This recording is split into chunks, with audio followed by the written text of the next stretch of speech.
auditory distortion. Let's talk more about the experience of auditory distortion, how we might notice it, how somebody might experience it, what we can do to support somebody. Well, this I can best illustrate, for example, by it's not just loud noise. It can be certain frequencies. It can be too many people and overlapping speech, particularly. All those can be terrific difficulties.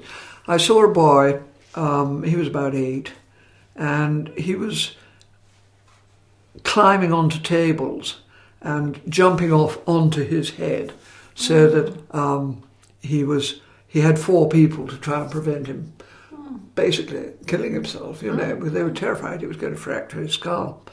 And he was in terrible distress, and nobody was quite sure what was happening. I saw him in school, and when I see people, I try and see them in school in all their environments, because very often these problems are environmental, but they will show up in one, but they'll hang on to it, their distress, and express it somewhere else.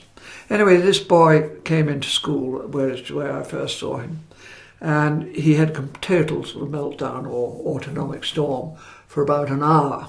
And they isolated him in a dark room, which was dark blue walls. It had no door, so there was an archway, so somebody could sit outside. But it was really dark, quiet, and all it had was a mattress. And but it was a very comfortable colour. And after about an hour, he calmed down and stopped screaming and shouting and being so unhappy. And he was all right during school mostly, although the class wasn't particularly quiet, but he was okay. And then he went home, and I saw him when he arrived at home. And his mum, who's given me permission very kindly to talk about this, because it's quite personal, greeted him, you know, "Hello, Jimmy, you know, how are you?" What he did was he pushed her into the kitchen and said no talking, and went off into his bedroom, and he had this total meltdown. And when he was, you know, he was absolutely, totally distraught and screaming. And I said to her, "Look, I don't want to interfere with the way that you're communicating with your son." And she said, "But I do want him to know I love him." And she did, genuinely. But there's a kind of, there's a particular frequency, ha, ha, ha, which is produced at the front of the mouth, and a very hard sound. And this was what was sending him. And so I said to him, I do think that if you spoke very quietly to him, you might find there was a difference. And she emailed me a few weeks later and said, "You know, it's absolutely wonderful. I talked to him quietly, and he comes and he asks me to read him stories. And they've got good communication. He's stopped trying to kill himself. And at school too. Because what was happening was this overwhelming pain in his head was that he was storing it up till he got to school. And then, you know, the first hour I was sort of busy discharging it. And then... so there's something about the frequency of that noise it was which loud resonated. And frequent. It was resonating in his head, which is acutely painful. Being deaf, I have a test for my deafness, and they put certain sounds on, and then they make them louder and louder and louder until you have to press a button when it's too painful. And it really, really hurts. You know, we're talking real pain. We're not talking about discomfort. No, absolutely. And this child is... The odd thing is that nobody listened to what he was saying. Which was no talking. No talking. And this happens so often. We do not listen to what they're actually telling us, either by their body language or actually through speaking. And you'll get a man who'll shout, "Shut up, shut up, shut up!" And we tell him, "Don't be rude. Don't be rude."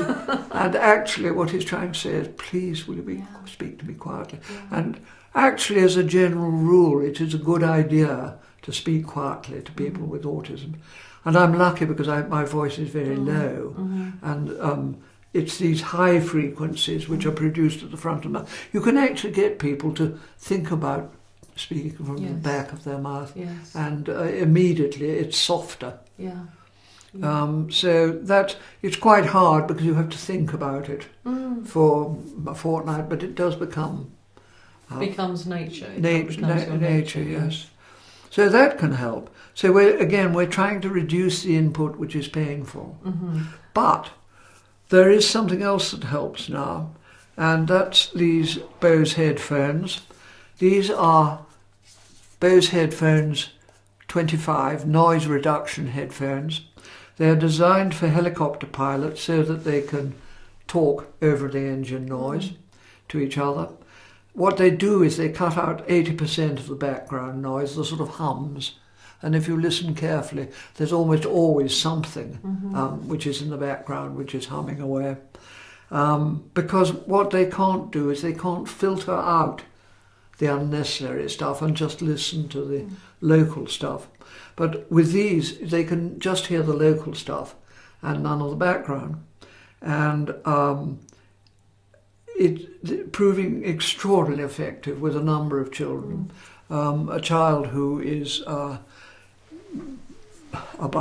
it's not just that it affects their ability to hear better, but their behaviour improves because they're not struggling all the time, and you're not triggering their body's self-defence system, which is what we talked about. So again, before. it's attending to their stress levels, isn't it? Yes. But by attending to the sensory issue, we're also attending to their stress levels. And down it comes. Yes. And this child, when he put these on, he was just much calmer, and he said, "I feel much calmer," and his family was saying, he's much calmer. Now, these, if you can reduce the behavioural issues and the auditory hypersensitivities, what you're actually doing are helping the family as well. And I have family after family which say, actually, we can cope now. Yes. Because these they're very comfortable, they're very good looking. Yes. And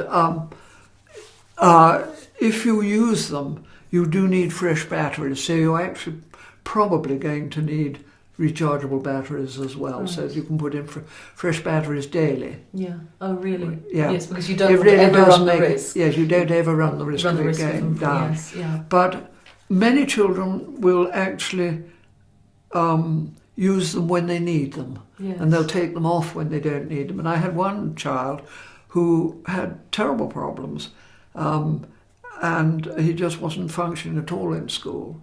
And when he started to wear these in school and so forth, but he's got to the stage now where they can sit on his desk all the time, because as soon as he starts to anything starts to overload him, he can put them on. Yes. But the point is, in a way, all they are then is stress reduction. Yes.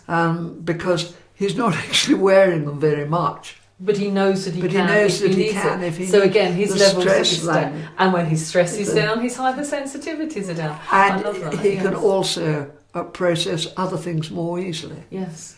So he's not sort of in danger of falling off the cliff immediately. No.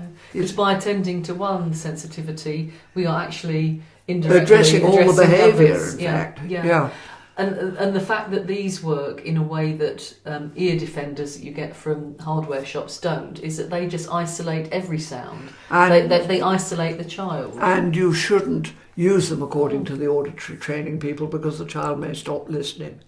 I actually doubt that to a little bit, because if you're hypersensitive to sound, even with total ear defenders, you're probably going to hear something. Yes. But nevertheless, these are so much better. Yeah. I first came across it when I was working with a child. Well, I was in a day centre, very noisy, and a boy was waiting to go home. And he was miserable. He'd got his hoodie over his head and, all sort of curled up. He couldn't cope with the noise at all. And the fire alarm went off.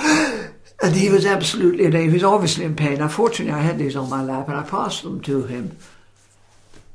And he put his head up, hood went back, big smile, walked down the passage, came back along the passage and said, now I can go to college, because I couldn't go before because of the noise and the people. Now it's the noise and the people. Well, it's the unpredictability, isn't it?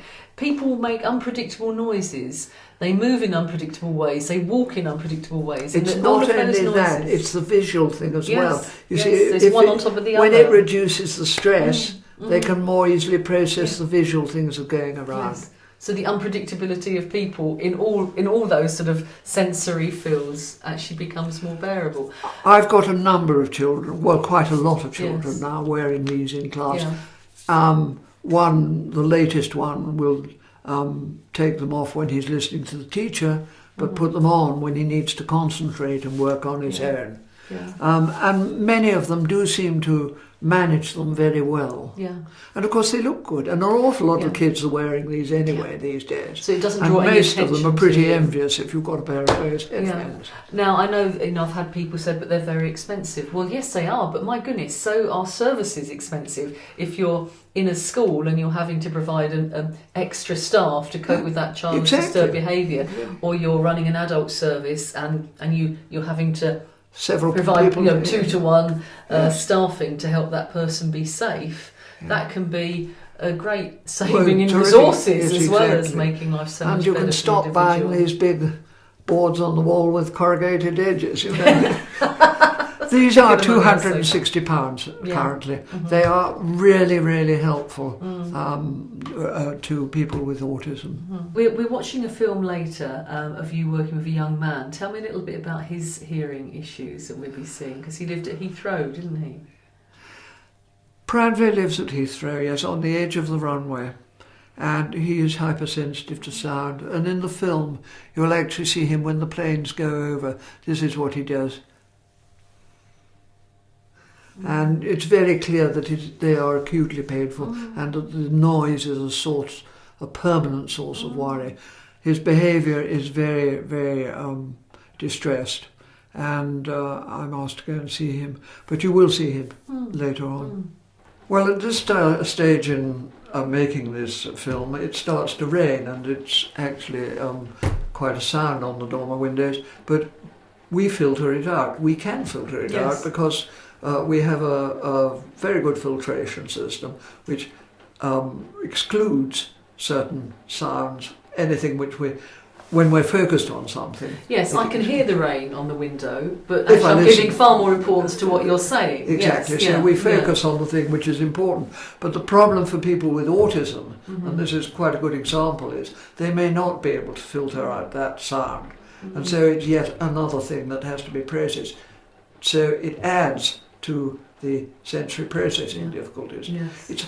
Sensory processing is sort of like a jar, and you have to, it fills it up with a bit of sound and a bit of visual stuff and a bit of sensation, and somebody might be touching me, and emotional anxiety, and then suddenly the whole thing boils over. So it's a complex thing. It's not just sound or vision or the emotional overload.